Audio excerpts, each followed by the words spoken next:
Okay, let's see where we were here. This is a diagram of diodes. Okay, on the right hand side, negative, positive. Here's a junction. This is showing the actual diode. This is more the schematic symbol. Notice this side with that stripe, that's the side with the stripe. That's your negative side. Okay, there's an actual diode laying the same direction as our drawing is. Okay, and that's the cathode side. That's the negative side. Okay, as far as checking these diodes, whether or not they're good or not,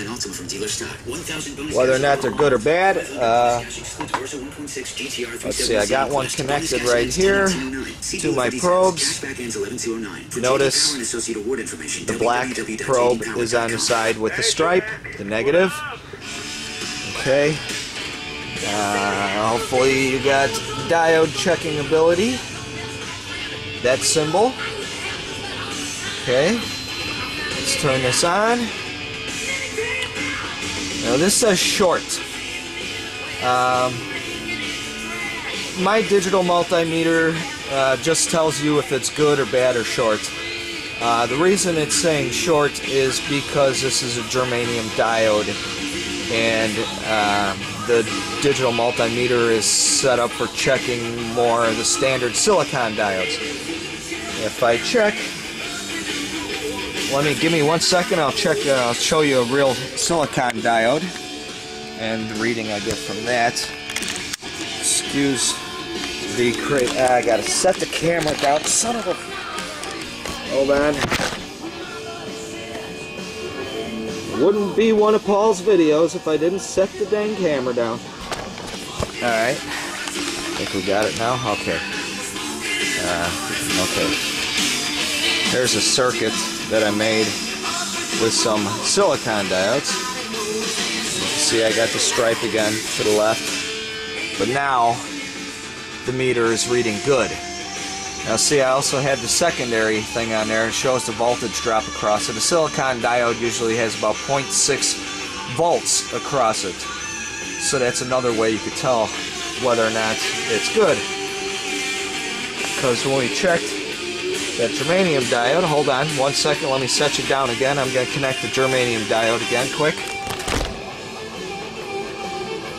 Okay, get this end.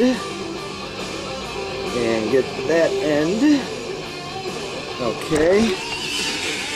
So there's our diode again, our germanium that says short, but you'll notice at the bottom the voltage is 0.39, 0.4, and that's correct. That's what a germanium diode, the voltage drop across it, should be.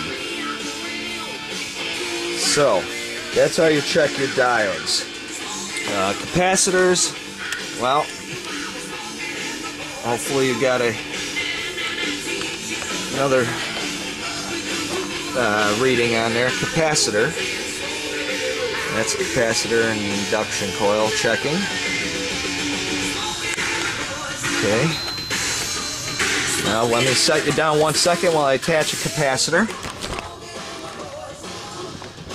Almost.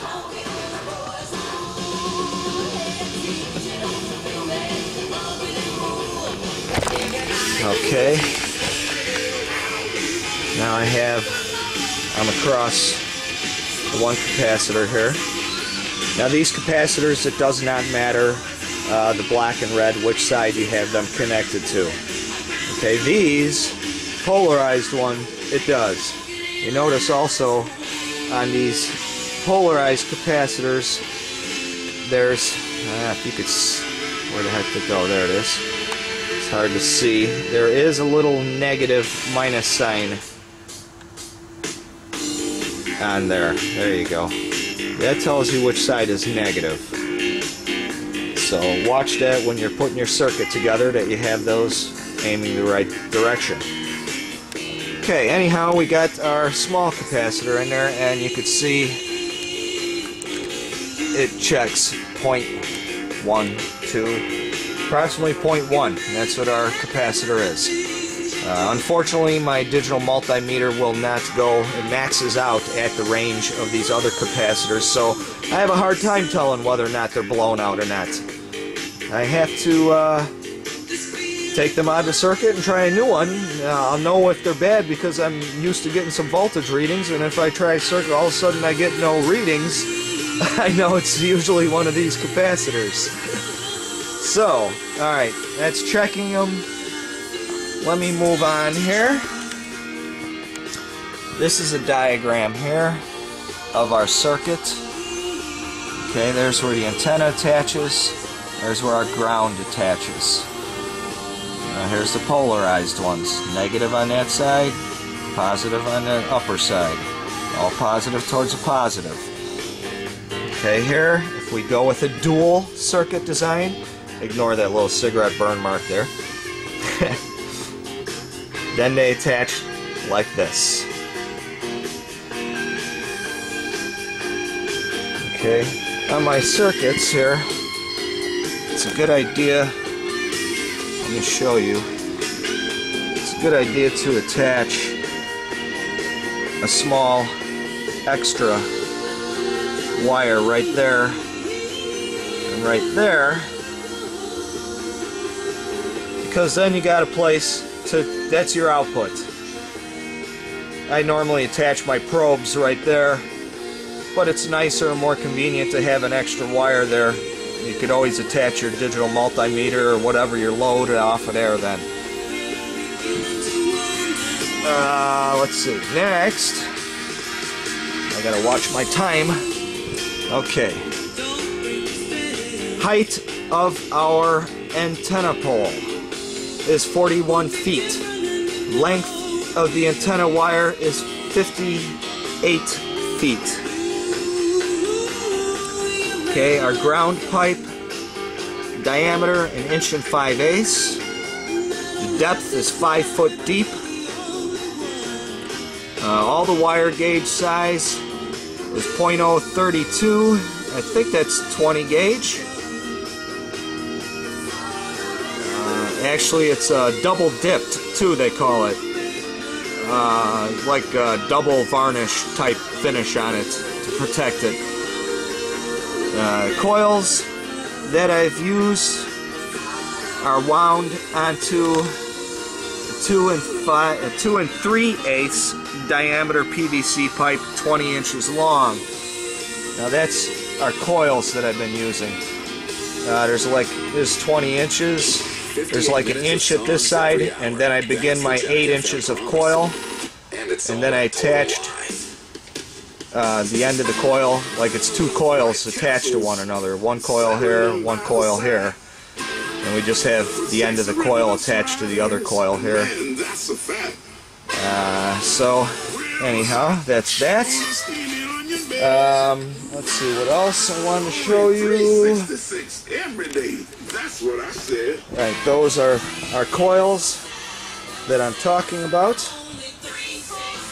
And there's that little wire in the middle that I soldered, going from one coil to the other. Okay, 1 inch at one end, 2 inches here, 1 inch up there. So we got 8 inches and 8 inches. Okay, let's see, we're going on 8.5 minutes here. YouTube is 10 minutes. Let's see, the antenna, here's my wire. Here's my spool of wire. MWS, I forgot where I got that from now. Started out with 15 pounds. I use the same wire on my Tesla coils. All participating locations are giving $50 off any new phone or accessory. Magnet wire. This Saturday and Sunday only. $50 in savings is some treat. Okay, we're coming up on 10 minutes. I'm going to stop this. We're going to go into a part 3 with this. Not much more. Part 3 should be a shorter one. Alright, we'll see you at part 3.